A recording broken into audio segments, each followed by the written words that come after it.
This is Bill Ryan from Project Camelot and Project Avalon, and the date is the 16th of February 2010, and this is a bit of an unusual video presentation here because I'm taking the step of making a video as an interpretation and as a commentary on an audio interview which we did with an important witness who came and reported his story to Project Camelot a little while ago, about a couple of weeks ago.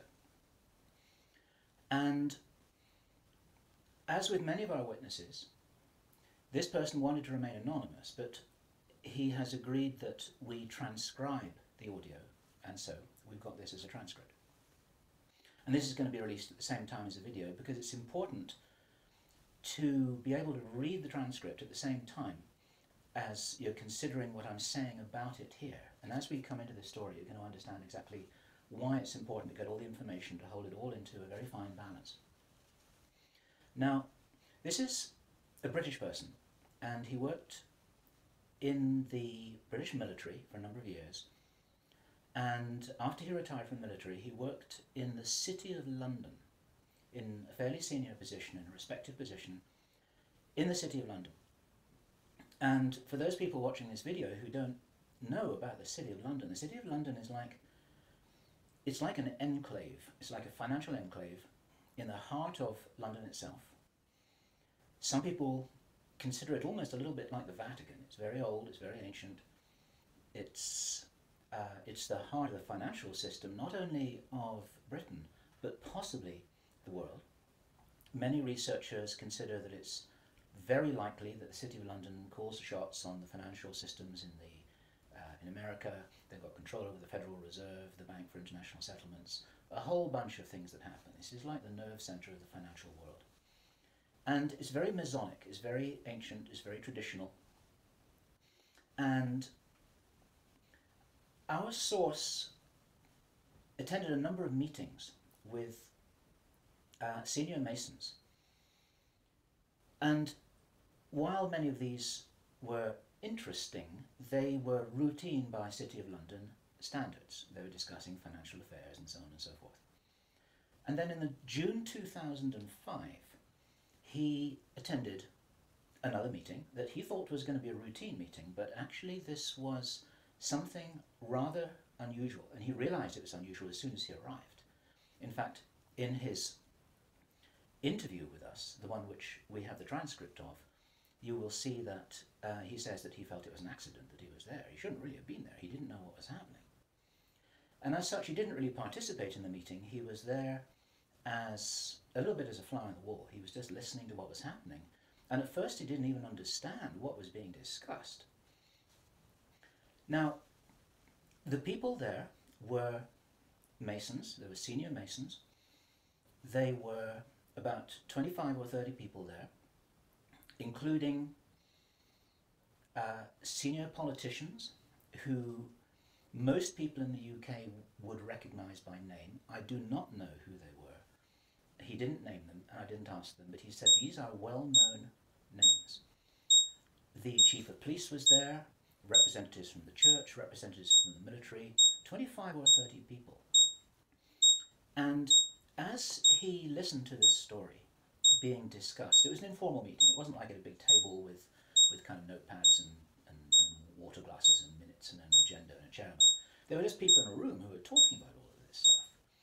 And what they were talking about was a plan that had clearly been made a long time ago. And what they were discussing was they were discussing the implementation of this plan. They were discussing how things were going, whether they were on track or not. And what, for example, to give a flavour of this, they were discussing between them some of the problems that they had in the implementation of their plan.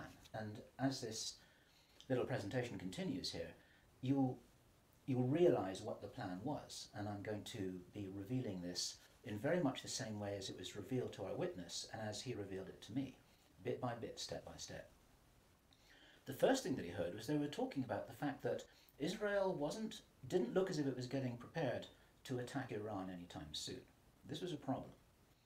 Even back in June 2005, they were apparently concerned that what it was that was planned on some kind of a timeline wasn't rolling out according to schedule, and this was an issue for them.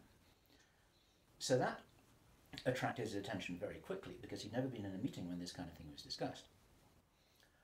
Then they were talking about China and how powerful China was getting, both militarily and financially, very quickly, and that the Japanese weren't doing what they were supposed to do, which was to interfere in some way with the Chinese financial system.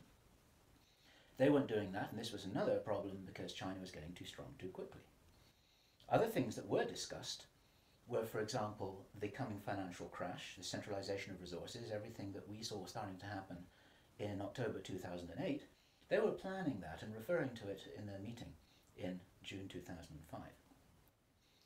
So there was clearly a rollout of some plan here, and he was quite shocked the more that he heard, and when he really realized what was happening, he was extremely shocked. And one of the reasons why I'm giving this video presentation now is to soften the blow and interpret this a little tiny bit, because it is shocking information. And what I also want to do is I want to try and differentiate out between what it was that he reported, because he'd heard it with his own ears, and what it is that is his speculation and my speculation about how all this fits together. It's very important information. We need to know this stuff. Even though it doesn't look like it's going to be on track, I don't think this will happen. I think that there are a bunch of crazy people there who are extremely determined to do something, and they were in a hurry, and this is important to understand, they were in a rush to try and roll out this sequence of events. Now, what he described is what the sequence of events was. It starts with Israel attacking Iran. Now, this hasn't happened yet. There have been a number of indications that there are forces which are trying to push this into happening. You've only got to follow the news for the last 2 years to realize that the public is being prepared for a justification for this kind of thing. Iran is being set up as being the bad guys that deserve something to happen to them, and so on and so forth. Now, that's going to be the start of what is like the opening gambit in a big chess game. And the plan is to provoke Iran or China to retaliate. And our guy, our source, who is a military man, is privately as convinced as he can be, although this has never been made public and this is not publicly known, that Iran does have nuclear weapons. He believes that they have been provided by China behind the scenes. And all of this is intended because it's all right with these controlling forces that Iran has nuclear weapons, because they want them to be used. The plan is for either Iran or for China to retaliate after Iran is struck with a nuclear weapon. At that point, there will be a limited nuclear exchange in the Middle East, followed by a ceasefire. He heard this being planned in this meeting. This is being choreographed. It's like the script for a movie. This is exactly what's intended to happen. And during this time, the other thing that's being set up for this, and many people watching this will be aware that this is being set up in the background. We've had a lot of information about this from a number of good researchers from many countries who are reporting this on the internet, that things are being set up in many of the Western countries for there to be heavy controls over populations, martial law, increased powers on security forces who are not just the army or the police, but in Britain, for example, our source said that he absolutely knew personally for a fact, that a very large number of private security people, their powers were being increased to give them the ability to arrest people, the ability to detain, the ability to handle riots in streets. And here we're talking about just regular people working in private security, people who give the parking tickets on the streets. Their powers are being increased in the same way. And last year we heard President Obama talking about how he wanted to have a sort of national guard at home in America ready to handle this kind of thing. There are a lot of indicators that this is being set up.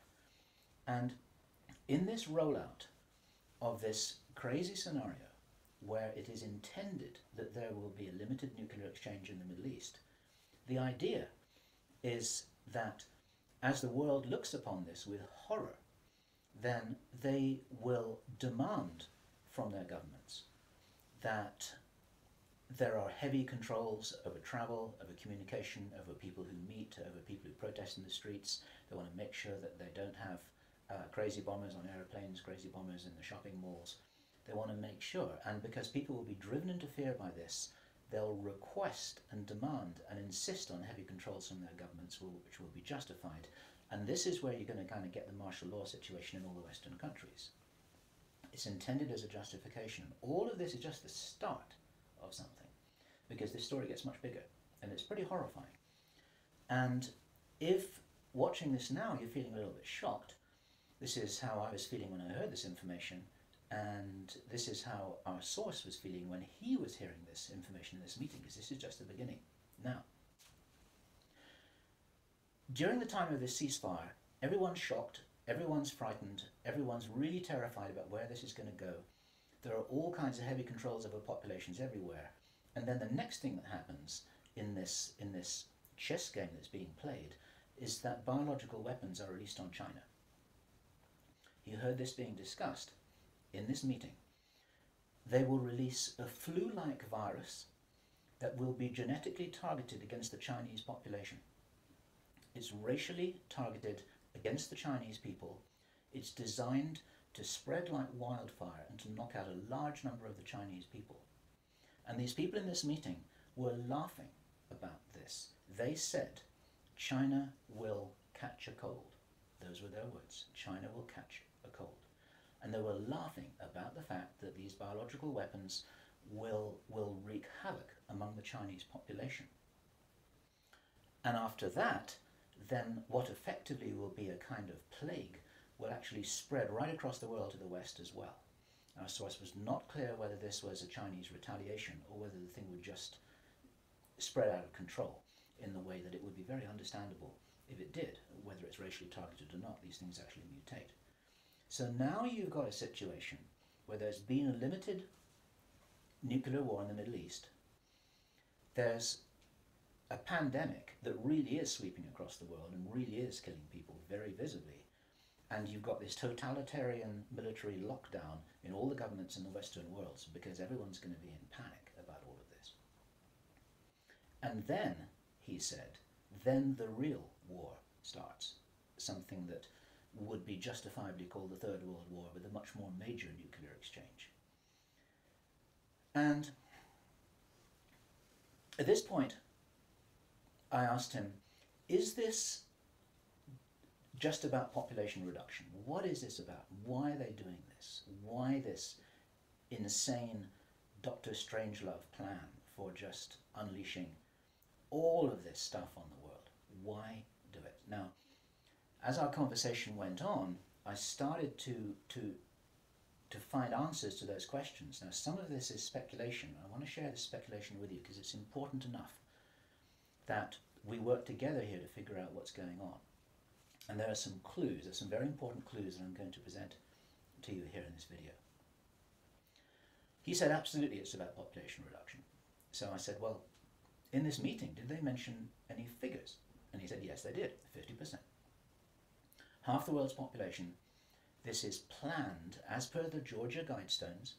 For those of you who don't know what the Georgia Guidestones are, it's a stone monument in Georgia in America that was erected anonymously a number of years ago. It's in 8 languages, and it's like an Illuminati manifesto for a new world, as it were. And just hold that thought about this being a manifesto for a new world. This is an important concept here in what I'm presenting. One of the key parts of this manifesto for this new world is that there should be a population of 500 million people. Now, 500 million people is an enormous reduction from the nearly 7 billion that we've got at the moment. That's pretty much 95% of people who would no longer be on this planet. And 50% is a step towards that. And there's a reason why they're doing all of this. There's a reason why they're in a hurry. There's a reason for this insanity. And when he was explaining this, then he said that they have a name for this plan. This project has got a name. And I said, well, what is this name? He said it is called the Anglo-Saxon Mission. The Anglo-Saxon Mission. Now, I'd heard that before. It was something historical, I think, to do with the Crusades quite a long time ago. But I hadn't heard it in the present-day context, and neither had he. And later on, as he continued to tell his story, I began to understand what I thought this might be about. Hence the title of this video, and the reason why I want to share this information with you, because we need to work together to figure out what's going on here. It's extremely important to understand.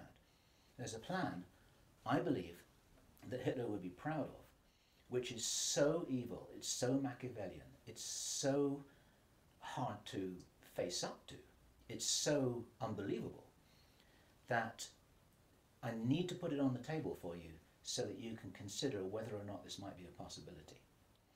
The plans that I've been describing are definitely a possibility because he heard them with his own ears in this meeting. Everything I've described up until now, up to and including a major outbreak of hostilities after the limited war. So the sequence is as follows. The planned sequence is as follows. Israel attacks Iran, then there's a ceasefire, then during which time there is heavy governmental military controls over populations in all Western countries. Then China is attacked by a biological weapon. It's a flu-like disease that spreads like wildfire. This goes all over the world, and then they have a major Third World War. And then, by this time, 50% of the population will be destroyed. And not only because of the war or the plague, but because, as many of you watching this will understand, the infrastructure goes down in situations like this. There's no food in the supermarkets, there's no gas in the pumps, the telecommunication goes down, there may not even be water coming out of the taps. People are kind of thrown back into a Victorian era without the facilities to handle this, because most people don't have their vegetable gardens, they don't have their horse and cart, they're not able to survive in the way that we used to be able to. We're very, very vulnerable in our technological advancement. We're extremely vulnerable, and of course the controllers know this. At this stage, our source was speculating about why are they in a hurry? Why do they want to do this? And there's a sort of heavy irony here, which is like, I was saying, well, if you're going to plan the Third World War, then why not take your time over it and get it right and do a really good job? You can, this could be in 20 years' time or 30 years' time, it doesn't really matter. Why is there in such a rush? And our source said that he felt, from inside information he's continued to receive, that this is still timed for something around 18 months from now. That puts it around about the middle of 2011. He doesn't know this for sure because these events aren't calendar driven, they're actually event sequence driven. In other words, this has got to happen before that happens, and then after that the next thing can happen, then after that the next thing can happen. So a whole lot of things have got to be in place before all the dominoes fall over, so to speak. And they seem to be behind schedule in some of this. There are some planned events that definitely haven't happened. One of the things which I remembered when I was hearing this story was that our source, Henry Deacon, and many of you who've watched Project Camelot videos and read their reports for the last 3 years will know that when we met Henry Deacon in 2006, he said that in his own inside information was that there would be a war against China in 2008. Now that didn't happen. And all this time, at that time it didn't make any sense, and even now it didn't make any sense. It's like, well, all right, but why do this? Why do this? Why do this? Now, this was his answer. And our source is a pretty smart guy. He's been in the military. It's a totally different story that he didn't debrief in our audio transcript, which you have the opportunity to read, but he's had his own ET experiences in the military. He's got his own sources of information about some of the background for this. He says that he is as sure as he can be that the people who are calling the shots in the world, you can call them the Illuminati, the controllers, the cabal, whatever name you have for them, they believe that there is going to be what he called a geophysical event, a major geophysical event. He says that the best information that he's got is that the insiders believe that this is going to happen, or they are concerned that this is going to happen. And many of you watching this will know that this isn't a completely crazy idea. There have been trillions of dollars that have been spent on deep underground bases for some reason which we don't know why it is. You'll know about the seed bank in Svalbard. This is in the public domain, where all the seeds of all the plants and all the crops in the world have been buried deep inside a granite vault in northern Norway. There are many precautions being taken as if something might happen that could really threaten some of these valuable resources, including the seed banks of the world. Now, if there is going to be a geophysical event as they believe, this is because it seems to be preserved Illuminati inside knowledge, whether it's true or not, that there are repeated cyclical geophysical events about every 11,500 years.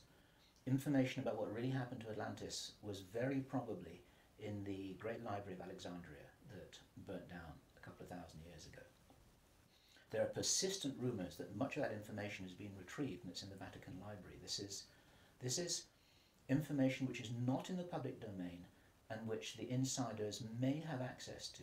Whether it's accurate or not, the important thing is to realize that they probably believe that this will happen and they're making their precautions. And this might be the justification for this insanity that we've just heard about in this plan. Consider this. He said, if there's going to be a major geophysical event, something like a pulse shift, maybe it's Planet X, maybe it's some kind of energetic phenomenon that the solar system is going to be moving into, that's going to somehow destabilize the Earth or the Earth's crust in some way, we don't know. But if there were to be a major emergency like that, something that would actually make a war look very inconsequential, the thing that will help the human race to survive it, or will help parts of the human race to survive it, is if there is already emergency preparedness in place before it happens. In other words, if you knew that there was an emergency coming, if you knew, for instance, that there's a hurricane coming in to hit your city, then you put all the emergency preparedness in place beforehand. You have the troops ready, you have the infrastructure ready, you have the military ready, you have everything that you need ready to handle this situation so you can respond and react and recover in the best possible way. Our source suggests that the reason for this whole Third World War scenario is that then the Western governments, with the Chinese out of the way, will be in a state of such totalitarian control of their own population that they will be best equipped to recover and rebuild the new world after a cataclysm. And he thinks that this is what's happening. And I have to tell you that this terrible logic makes sense to me, that they would think that way. I'm not for a moment agreeing that this will happen. I think this is wild, crazy stuff, but if they believe that it's going to happen, then this could be their justification for this kind of plan that we've heard about is really being discussed. And this now is my own speculation right now, which also makes sense to me, and I invite your comments and your thoughts about this. We need to work together to figure out what's happening here. It's called the Anglo-Saxon Mission. What that told me was that the reason for the name is because this is a white racist agenda for the inheriting of the new Earth. It's a plan that Hitler would be proud of. If they think that a new Earth needs to be rebuilt, a new world, think of that little phrase there, if a new world needs to be rebuilt after a cataclysm, they want the Anglo-Saxons to be doing it. They don't want the Chinese to be doing it. Get the Chinese out of the way first, and then the Anglo-Saxons will inherit this new world with the other nations, the Asian nations, the African nations, the South American nations. Presumably, it is assumed that they won't have the resources to be able to handle the situation in any kind of a way that gives them the strength to recover after whatever it is that they think is going to occur.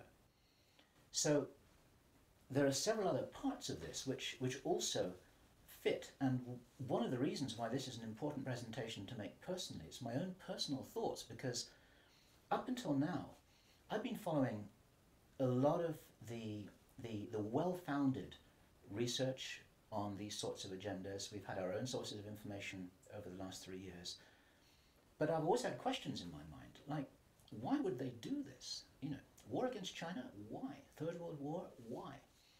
And suddenly a lot of these things start to make a little bit more sense. It's possible, for example, that when we heard from Jordan Maxwell in our interview with him, which we did at the end of last year, 2009, he described to us how he had researched a number of repeating symbols and images that had been used ever since the time of Hitler, and even long before that, about the dawn of a new day. There's something very important in Masonic and Illuminati thinking about the dawn of a new day.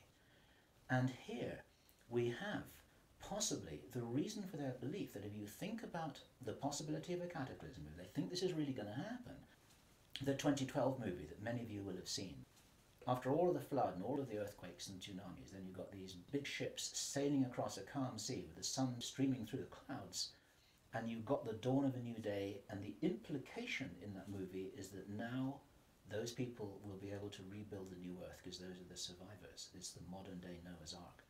It's possible that the dawn of the new day, that it refers to that. And it even occurred to me, and I'd be interested for other researchers to offer their views on this, that the very term the New World Order that we first started to hear about 20 years ago, actually longer ago than that, but the New World might be the post-cataclysmic world. The New World, it might be the order for the New World after the cataclysm. They may be planning who will inherit the New World. It may be nothing less than this. Maybe this is what the New World Order is all about. It really is the order, the plan for the new world that they think is coming. They think this is going to happen.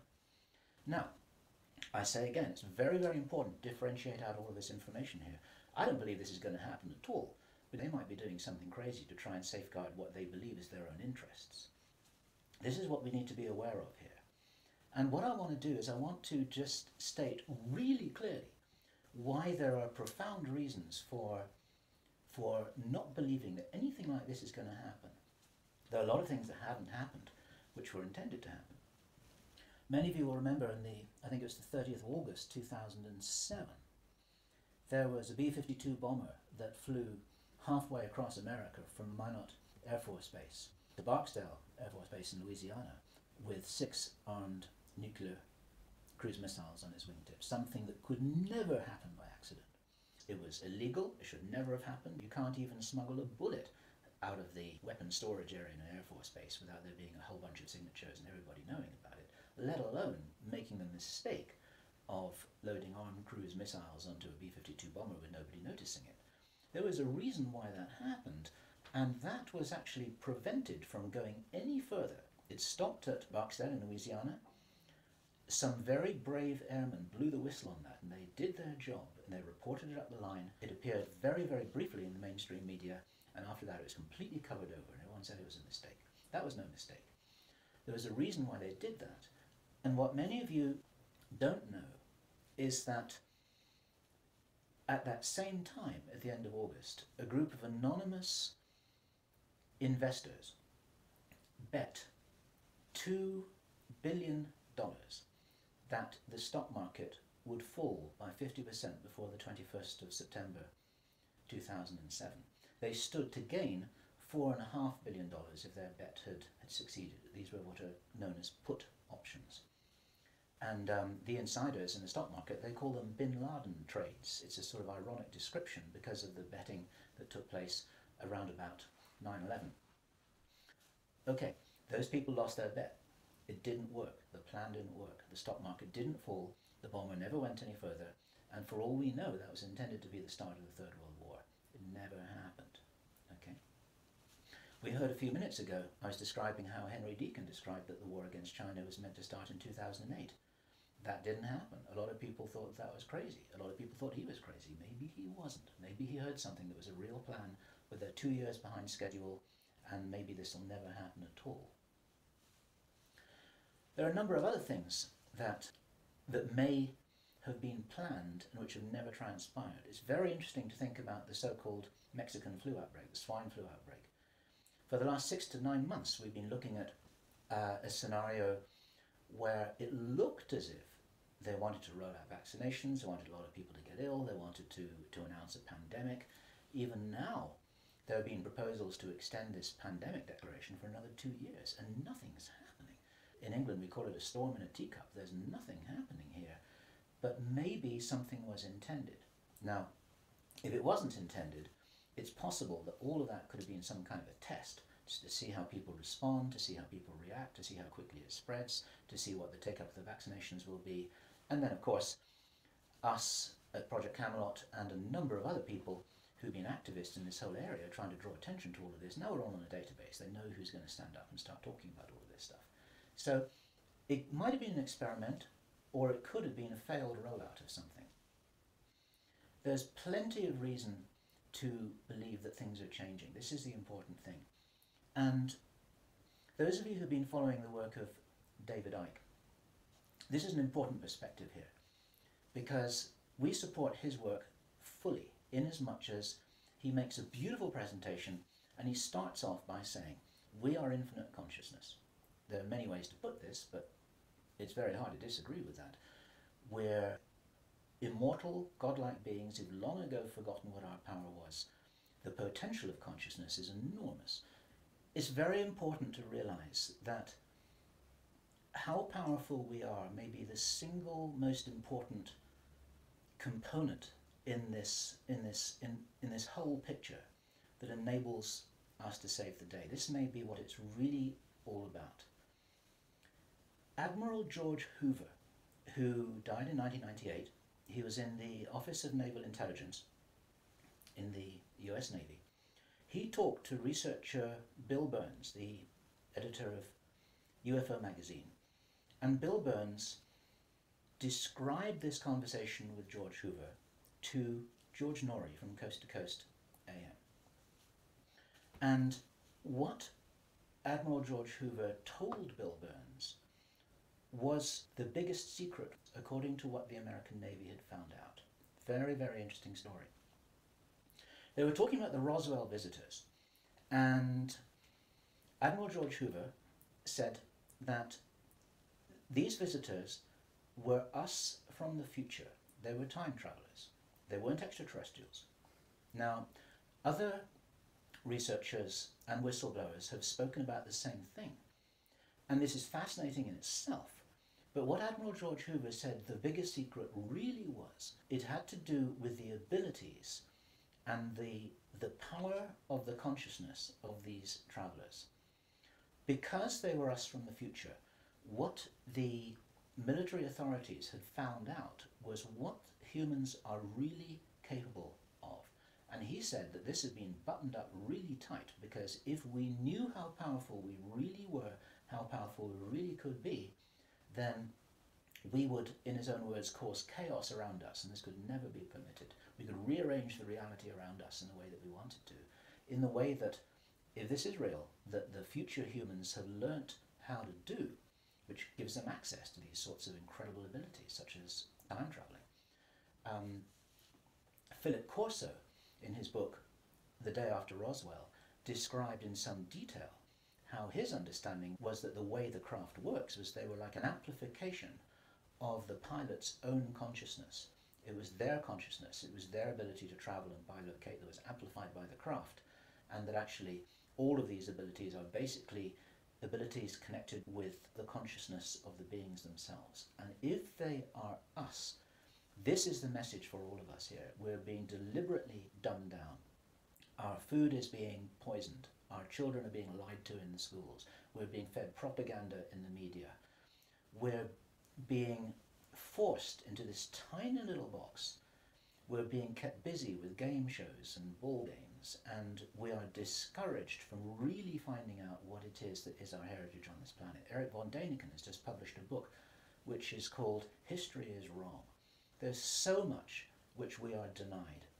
George Green describes that we are known as the useless eaters, this surplus population of billions of people, with a tiny number of people at the top of the heap who are dependent upon us to police each other and to laugh at each other and to stop each other from getting out of line because we're encouraged to conform to how we're meant to be. And so there's this straitjacket that there's the opportunity for us to break out of, and it's this straitjacket which has been deliberately put in place by these very people who've been creating this plan. Where this plan originates from, it's very interesting to speculate. Our source told us that this has been in place for a long time. He'd first heard about the Anglo-Saxon mission as long ago as 1976. The Illuminati symbolism about the dawn of a new day has been going on for a long time.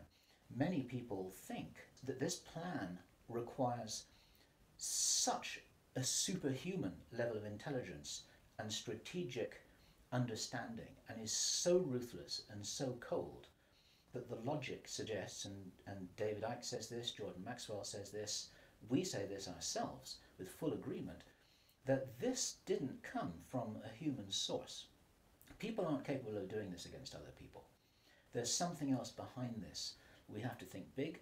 We have to think from the highest spiritual viewpoint that we possibly can do. That these people shouldn't be fought. What must happen is we just withdraw our consent from these things that are being done to us, from this plan that we're part of. And as I was saying just before, if you're in the military or if you're in intelligence services, withdraw your consent from this, because these plans can't happen without it. There's something about the Illuminati and the way that they're operating that is very limited. They're using force, they're in a box, they're trying to counter what everybody I know is recognizing and referring to as a huge expansion of consciousness all over the world, an expansion of awareness. We get emails every day from people, often very young people, who are saying, I can really see what's happening in the world. Tell me what to do about this, but I'm ready. I'm ready to do something. I'm ready to do whatever it was that I came here for. I don't know what that is yet, but I know that we've got big problems. 20 years ago, people weren't saying that kind of thing. There's a huge rollout of some kind of an expansion of consciousness. It's a morphic field that's growing enormously. And there's something that's changing. And my personal belief is that this is certainly being supported by benevolent non-human agencies, let me put it this way, who know about this kind of plan. They don't know whether it's going to happen or not, but they know that it's being planned. A lot of contactees, there's some channel information. You need to consider channel information extremely carefully, but there is channel information and there are contactee reports that all talk about scenarios like this and how we must be wary, how we must be careful, how we've got to guard against it, how we've got to insure against it, how we've got to be prepared for something like this. And it's entirely possible that this increase in consciousness is happening in direct response with this escalation of violent, forceful plans. It's like, as I've often said in my own presentations in the past, it's a little bit like a movie script itself, where you've got everything building up to a climax of the forces of evil and the forces of consciousness just kind of getting ready for some kind of final confrontation. Now, I'm not trying to be biblical about this, and I know that the situation which I've just been describing is a little bit like the Armageddon War, but I do not believe that this kind of thing will actually come about. As I've said many times before, there's an interview which I did on Freedom Central, which you'll see on the Camelot site, where I say the single strongest reason that I have for not believing that anything is fixed, that we're all doomed, that anything really bad is going to happen, although I think we've got a lot of problems to solve, is because I wouldn't be here, and neither would you watching this now. I'd have incarnated on another planet. I'd have gone somewhere else. I'm not going to go and sit here in the firing line with no possible way of escaping. there's a job to do here, and many of you watching this will be aware of the fact that we're here to do jobs. It's what Dolores Cannon calls volunteers. We may be here for a reason. We may be here to help catalyze this increase in consciousness, and that's what's going to prevent this kind of thing from happening, because if we do not agree that this is the future that we want, then that's not what we're going to experience. We do all co-create our reality, we do all have a part in it, and I profoundly believe that by becoming aware of these plans, this is the way that we avert them. There's a difference between prediction and prophecy. These are two words in the English language that are easily confused with each other. Prediction and forecasting is saying, okay, in 3 months' time, this is what's going to happen because this is what the data leads us to conclude logically. That's all about forecasting and prediction. A prophet does something different, and it's a word to be used with care because it's often misused, it's often misunderstood, and it's like a biblical term, and some people react against it for that reason. But what a prophet always used to do is to say, listen, if we don't wake up and if we don't take action, then this is what's going to happen. And the purpose of the prophet giving this prophetic warning is not to warn people that it will happen, but to say, listen, you've got to change something here. You've got to change the way you're doing things, you've got to change the way that you're being, you've got to change the way you're interacting with each other, you've got to change your whole attitude. Whatever it is that you change, then the purpose of the change is so that this prophesied event doesn't happen. And so what we have here is we have a kind of prophecy. It's not a prediction. And I'm using this word very, very carefully because the reason why I'm making this statement, the reason why we're releasing this information is to make sure that this doesn't happen. What are we going to do with this information? It's going to be translated into every language that we can. The video is going to be subtitled in Chinese, Arabic, Russian, Spanish, every other major language. I want this video to be picked up by the Chinese. I want this to be escalated up the line. The Chinese are very sensitive about videos that refer to them, especially ones with Chinese subtitles. This will be reported right up the line to Chinese intelligence, to the Chinese military commanders. And the reason for that is because, first of all, if this is nonsense, it doesn't matter, okay? But if this is a really serious threat, then those are the guys who need to know about it, because their first nuclear response, which is designed to be provoked, is the thing that actually sets this whole thing on fire. And so, to any Chinese military commanders who are listening to this, don't do it, okay? None of us must do anything here that is in alignment with their plans. There's a wonderful scene in the Avatar movie that I loved so much, which was when the woman helicopter pilot who was ordered to fire her weapons at the big tree. She's just about to fire, and then she says, I didn't sign up for this. And then she turns around and she goes home. She's not going to be part of this. There are many people in the military who never signed up for anything like this. There are many people in the intelligence services, they never signed up for anything like this. They signed up when they were young, thinking that they were doing the best thing for their country, thinking that they're doing the best thing for mankind. They're not all evil at all. And so as a direct message to those of you in the military and the intelligence services who may be watching this or may have had this brought to their attention, you don't have to do this stuff just because you're told. You need to support what's best for the human race. You don't need to follow orders if it's going to lead to a huge destruction here, which is in no one's interests apart from the controllers who have an agenda of their own, and that agenda doesn't feature you and me, that's for sure. Okay, so that's the end of my presentation. I want you to consider this information. I'm not urging you to believe it. I want you to research it. I want you to check it out. I want you to read the transcript carefully, and I want you to see whether this correlates with anything else that you know and understand that's come to your attention. We're all working together here. We're not trying to force you to believe anything at all. We need to be careful about this information, but at the same time, if there's any chance that this is true, if there's any chance that this is for real, then we have to know about it, okay? And if you are not sure what it is that you should be doing, then I say the same thing that I always say, which is do whatever it is that you came here to do. Because most of you watching this video are here for a reason. I do understand that you may not know what the reason is yet, but you're probably here for a reason. You're probably watching this video for a reason. Do whatever it is that you came here to do.